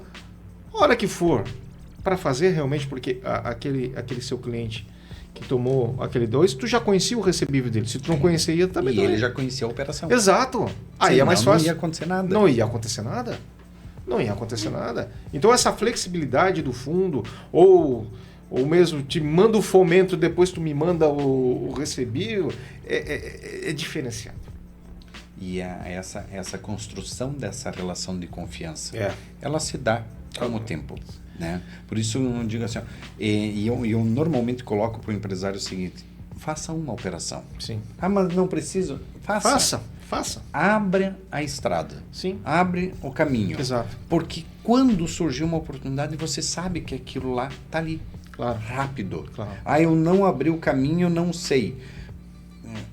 Para fazer a primeira, você sabe. Sim. Ou no que a gente passou, até que a primeira operação aconteça, o primeiro crédito caia na conta. Claro. Mas depois que foi o primeiro, o segundo é só repetir o mesmo caminho. Agora, uma estruturação numa operação dessa, o que é mais difícil? Ou um plano empresário?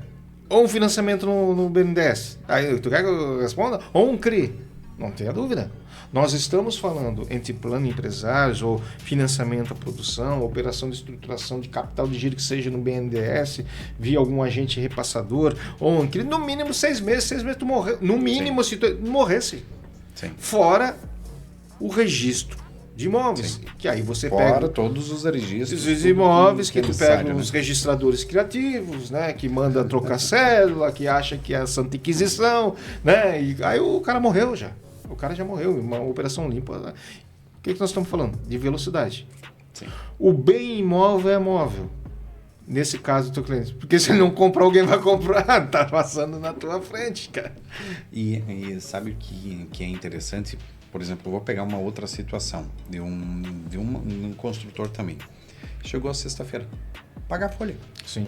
Folha não é um valor baixo. Não. Construção civil são valores altos também. Absurdo. E ele tinha um valor para receber no dia. Só que o cliente dele ia pagar no boleto. Sim. Quando que entra esse recurso na conta? Segunda-feira ou terça, se for. Exatamente. Uma operação praticamente à vista. Sim. Né? 5 horas da tarde. Eu preciso de tanto. Rodou a operação em meia hora estava o dinheiro na conta. Meu Deus. Que vai liquidar a operação na segunda. Na segunda. Gente, quanto custou isso? Nada. Nada. Salvou a vida dele. Sim. Salvou a empresa dele. Sim, então, o que custa ter essa carta na mão? Nada. Então, por prudência, por consciência, por sabedoria, por estratégia, o empresário tem que ter as cartas na manga. Não pagar o profissional na sexta-feira, no dia da construção civil, segunda-feira não aparece ninguém. E aquele final de semana, a reputação da consultora está dilapidada. Exatamente. No meio familiar, nos bares que eles frequentam, nas igrejas, aí... No mercado. É o mercado, já vem dali. Se não tá... Então, é interessante, deixa aberto, é aquilo que eu falei, começa, sente o gosto, vai... Daqui a pouco, é aquela história. Quando o empresário entende como funciona o mercado financeiro e as operações, a conduta e a estratégia, não é tática nem operação, a estratégia dele muda. Sim. Porque eu posso fazer isso aqui. Eu acabei de colocar ali uma nova política comercial que a gente estruturou em cima dos nossos relacionamentos. Então começa, mas eu posso fazer isso? Então, legal, então peraí. Eu posso, de repente, financiar para o meu cliente e eu vender o meu recebível? Tu pode vender tudo, pode não vender nada, é só tu ter a alienação fiduciária. Tu pode vender o que tu quiser. Para o momento que eu quiser. Para o momento que eu quiser. Porque exatamente, para que eu vou botar um caminhão de dinheiro no caixa? Se eu não tenho necessidade. Né? Exatamente. Aí as empresas, como você fala, inflam, né? Não crescem. Que tem a diferença de tu inflar. Claro, o infla tu vai voltar, né? E tu crescer, diminuir uma musculatura. E uma questão, quando a gente fala do mercado da construção civil, quando eu faço a viabilidade do empreendimento, eu estou considerando o custo do terreno, sim, dos insumos, da mão de obra, né? Eu só preciso considerar o custo do recurso financeiro. Sim. Quando eu considero isso, precifico isso dentro do meu empreendimento, não tem problema nenhum. Claro. Eu resolveu. Onde é que está o grande problema que eu vejo?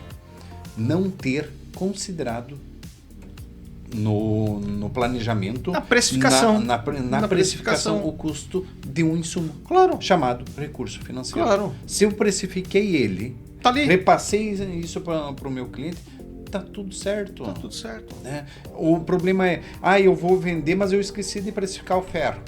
O cara vai levar prejuízo? Claro. O que muda ferro de dinheiro? É a mesma coisa, é insumo. Sim. Então, se eu precificar o custo do dinheiro no meu empreendimento, no meu estudo de viabilidade, a conta fechou. Exatamente isso. Quando você recebe o cronograma físico-financeiro, que a área... A primeira... Porra, mas tá aqui, mas como é que eu vou fazer isso aqui? Isso aqui não brota do chão, até porque se brotasse, eu cavava, botava um tijolo, botava água, brotava um pré. Não, eu preciso de ter aquele caminho, aquele agente que é o recurso financeiro, que vai trilhar. O fornecedor do recurso financeiro. Exato. Que vai ter custo, assim como tem o Exato. ferro, tem o concreto, Exato. tem a mão de obra. Sim. Beleza, eu tenho isso precificado? Tudo certo. Acabou. Pode mandar vir recurso que isso já está Já precificado. Então isso não vai sair do meu bolso, isso eu já coloquei no custo Claro. do meu empreendimento. Claro. Já está precificado, já está com margem, já está com Sim. tudo. E daí qual que é o problema de eu ter margem em cima do recurso financeiro? Não tem problema nenhum. Não tem não, mas é o meu É business. só É. aprender a ganhar dinheiro em cima de dinheiro. Exatamente. Aí muda o jogo. E isso, aí o pessoal pode falar, mas porra, que são mercenários jogando isso. Não, eu tô te dando um produto. Tu comprou o meu apartamento com esse preço, né? O que eu fiz para te entregar não me interessa. Se eu peguei dinheiro, né? Se eu enriqueci por urânio, tô te entregando um produto de qualidade, tô entregando aquilo que está no memorial descritivo, não é? Dentro do prazo que eu te entreguei. Não interessa, onde é que eu fui buscar? Aquela brincadeira que o cara falava, se eu tomar dinheiro assim, mas se eu repassar 10, tá bom. Desde que eu repasse. Desde que eu repasse. Não, agora não faz ao contrário. E daí, Ramon, uma outra coisa que normalmente eu ouço do pessoal falar. Mas se eu tomar recurso num fundo, o meu cliente ou o corretor vai achar que eu tô quebrado. Olha só. Sim, boa. Olha aqui, boa, que coisa que nós temos que colocar. Vamos lá. Quando a empresa passa pela análise do banco e toma recurso do banco, ela é boa ou é ruim? Nossa. Ela é boa, Boa, claro. porque ela passou por um crivo do banco, tá? E ela tomou recurso é porque ela tem crédito. Claro. Logo, uma instituição que fez análise está acreditando Sim. nela. Então, ela é melhor do que alguém que não toma, correto? Correto. Se a empresa passou pelo crivo do banco e passou pelo crivo do fundo, É melhor ainda. melhor ou pior? Melhor. Melhor ainda, porque ela passou por duas avaliações. E aí eu vou te dizer uma coisa que é diferente. Que eu trabalhei no Merrill Lynch. O banco te enxerga para trás. O fundo olha o teu recebível para frente. Exatamente. Então, quando eu chego e falo assim, pô, cara, eu tô trabalhando com fundo, o fundo tá me olhando para frente, porque o banco me olhou para trás.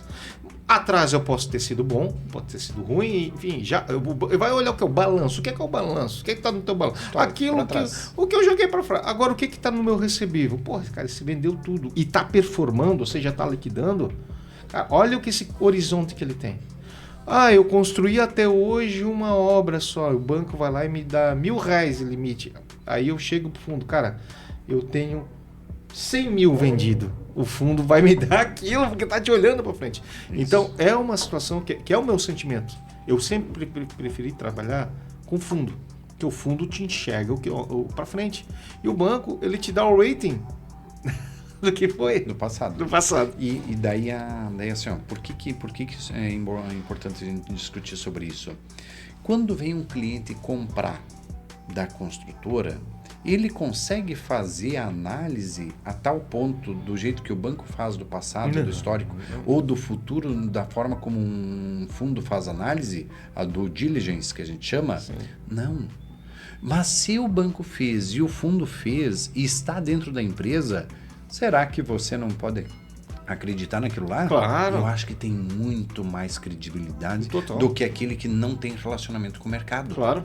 Entende? Então isso também é uma quebra de paradigma do pessoal achar, a empresa trabalha com fundo, está com problema. Não, pelo contrário. Ela tem credibilidade a ponto de ter fundos de investimento alocando recurso lá. E olha só, olha como isso é importante, Ramon. Quando entra um fundo de investimento dentro da empresa, o fundo de investimento, independente se o cliente pagar ou não pagar, o fundo vai alocar recurso e a obra vai ser entregue.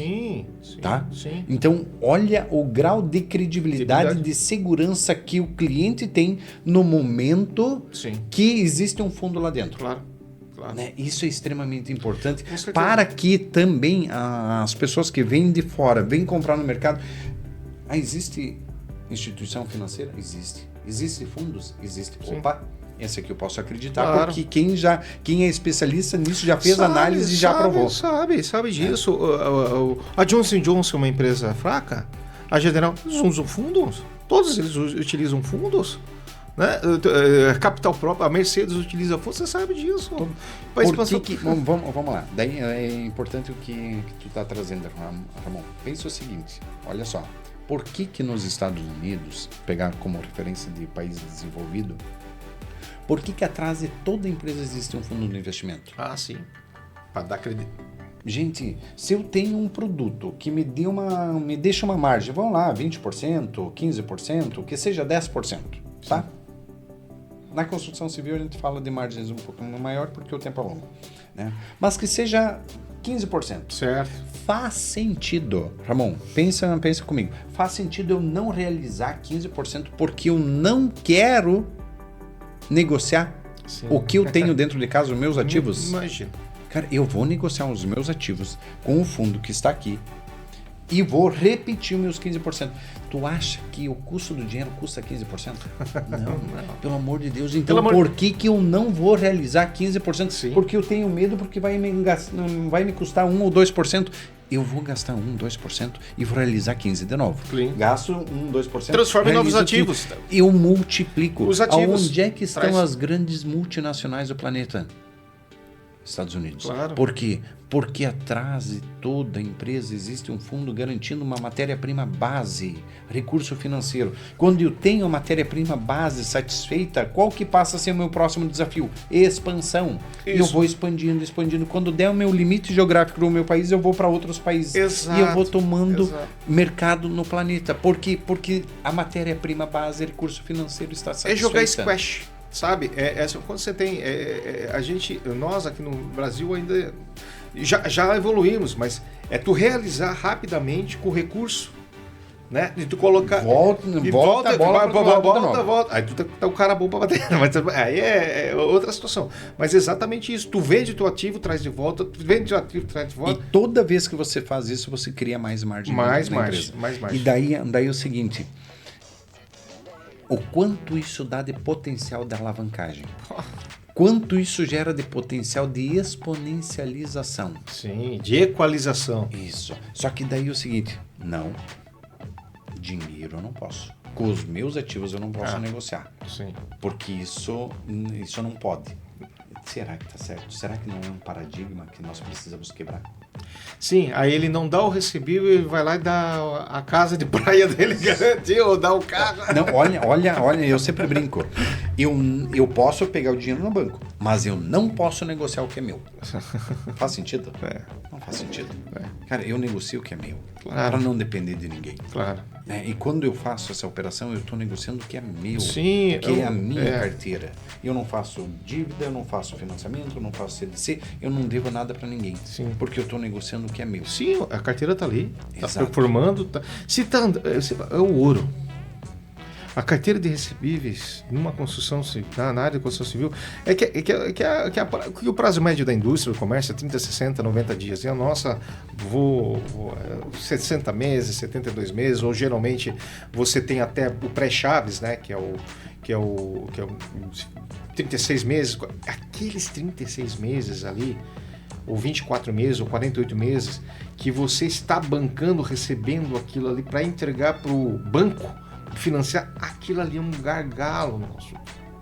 Se eles souberem como esses vetores podem ser úteis naquele momento, porque ali você tem um dente do serrote ali também, que são as parcelas mensais, e tem ali alguns reforços, alguns balões, né? E aquilo ali, chega a dezembro, você recebe lá um fluxo de forma harmoniosa de janeiro a novembro, e tem uma paulada em dezembro de recebível. Só que tu tens uma paulada o ano todo, dependendo do estágio da obra, e esse, só vou receber em dezembro. Equaliza. Exatamente. Porque o banco só vai me dar, eu só vou repassar para o cliente, e o cliente só traz para ti, Equaliza. Se tiver margem, traz para você. Tudo é a margem. Mas eu não tenho margem. Então começa a colocar o custo do dinheiro na tua e outra, preço. Olha só, eu vou fazer até as chaves, depois o banco vai financiar. Sim. quanto você entregou de margem que você poderia estar cobrando para o banco. Claro. Que poderia ser teu. Claro. Se você conhecer esse instrumento. Sim, sim. Porque você deixa na tua carteira aquela margem. Sim. E não entrega essa margem para o banco. Ou fez a demanda mínima, queimou o preço para entregar para o banco. Ou seja, eu podia estar vendendo metro quadrado a 10, tive que vender a 6 para gerar demanda para entrar no financiamento. Não tem lógica. Eu queimei a margem para entrar no financiamento que eu vou pagar juros. Nada contra os bancos. Mas é a questão de você primeiro entender para quem você vende, né? Isso. Às vezes o pessoal chega, não, eu vou fazer isso, mas quem sou eu? Para quem é o meu cliente? O meu cliente vem de outra galáxia ou o meu cliente é daqui, o meu cliente vem, ele é mais do interior, ele utiliza dinheiro em espécie, o meu cliente é um veranista. Primeiro tu tem que entender para quem ele está vendendo. Tem que nichar. Tem Exato. que conhecer teu público-alvo. Claro, não dá para entender. Como é que tu vai ver? Tu não sabe que é teu cliente, tu tá desmontando. Agora tu montar um supermercado, não sabe botar lá dentro. Não, eu vou botar um supermercado, né? Assim, ó. Tá, e que produto que eu coloco? Para quem que eu vou vender? Para que eu vou vender? Com certeza. Vai. Ontem eu ainda conversava com um empresário do segmento sobre isso. Quando eu vou fazer o lançamento do empreendimento, o estudo de viabilidade, eu já tenho o meu público-alvo. Eu já sei a faixa etária de renda desse público. Eu já sei de onde é que vem esse público. Quem que é o potencial cliente. Porque eu já vou direcionar o meu produto para ele. Claro. Isso é a aula básica na administração. Sim, né? sim. Que público que eu vou atender? Porque se eu não mapear o público, eu vou lançar um produto que não se encaixa. E daí eu vou ter dificuldade de venda, vou ter dificuldade em tudo. Então eu preciso saber quem que é o público. Sim. Eu vou mapear, bom, o meu público é esse, beleza. Que produto se encaixa para esse Claro. público? É o produto de 1 quarto, é um produto de 2 quartos, é um produto de suíte mais quarto?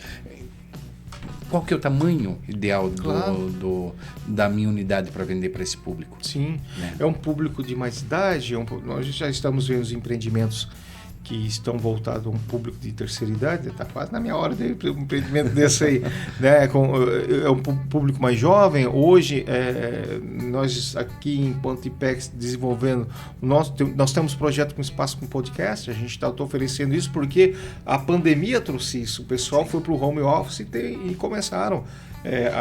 As casas, né, os apartamentos viraram os escritórios, viraram um estúdio de apresentações. Você tem espaço pet, você tem que ter horta, então você tem que se adaptar ao que está acontecendo. E isso tu agrega o valor. Né? Isso mesmo. Hoje em dia tem alguns condomínios, clubes, que até a metragem privativa é pequena, mas você tem um espaço muito bom. Né? Alguns alguns até com supermercadinhos, né? Porque faltou o carvão. Você tem que entrar no hipermercado. É ruim, cara. Eu prefiro supermercados pequenos. Eu vou lá para comprar um carvão. Aí tu passa, tu entra, estaciona, coloca lá na catraca lá para passar, já dá trava, tem que pegar uma esteira rolante. Tu entra lá para pegar uma fila no check-out do tamanho do trem. Então, olha o público como a dinâmica vem se adaptando, né? Sim, eu prefiro ter o meu espaço hoje de lazer, tá aqui conversando sobre negócios, do que estar numa fila, né? Mas nem para pegar dinheiro, eu pego fila, né? Não é assim. O que você me falou ontem? Que levou 2 horas dentro de Itapema, né? Tu tava feliz, né? Uma alegria estar dentro de Itapema, né? Para deslocar quantos quilômetros? 2, 3 quilômetros, enfim. Algumas quadras só. Algumas quadras. Então, é isso que o pessoal tá falando. Quero ir para um local melhor, que tem uma urbanização melhor. Quem é o teu cliente? Meu cliente vende carro, vende ônibus, vende avião, né? Quem é o teu cliente? Se não saber para quem está vendendo... A margem dele é muito alta. Né? Muito alta. E aí é implacável, principalmente na construção civil. Porque se você colocar um restaurante e errou, um investimento é menor, um drive-in, né, um container, agora tu vai enfiar aí 20 mil metros quadrados e errar, acabou, morreu, cara. Não tem essa aí, pode. Se enterrou junto com a obra, vai com a fundação ali já. Luiz, que papo, que conversa boa, tá? Que conversa, nós podemos ficar até amanhã, a conversa fluiu bem. Tenhas aqui nesse espaço a tua casa, tens muito conhecimento para transmitir, hoje tem muitas áreas. A gente falou muito da construção civil porque é o que nos trouxe, mas... É o que a gente respira aqui, é o que a gente respira nesse momento, mas isso aí se replica para a indústria, se replica para o varejo, se replica para prestadores de serviço que prestam de serviço, né? Para o pessoal que tu mesmo me confidenciou, o pessoal que presta serviço para correio, para o Mercado Livre, né? Então, às vezes, quando você presta serviço também só para uma empresa, tu fica refém e tu precisa ter mecanismo. Pô, não pagou, a empresa só tem um cliente, né? Eu presto, né? Eu sou transportador daquilo, ele não pagou hoje, como é que fica? Tem que comprar combustível, tem que o caminhão parado, enfim. Então, esse tipo de operação é muito importante você disseminar. Tem aqui esse espaço, fica à vontade. Foi um prazer demais estar contigo aqui, cara. Uma honra. Espero que tu voltes aqui para a gente conversar. Volte aqui para apresentar. Tem aqui esse espaço à disposição e vamos fazer negócio, né? Deixo contigo as palavras aí finais aí, enfim. Ramon, assim, ó, sempre estudei muito, trabalhei muito, estudei muito e tenho uma convicção muito grande que nós só teremos um país desenvolvido quando nós olhar para o empreendedorismo.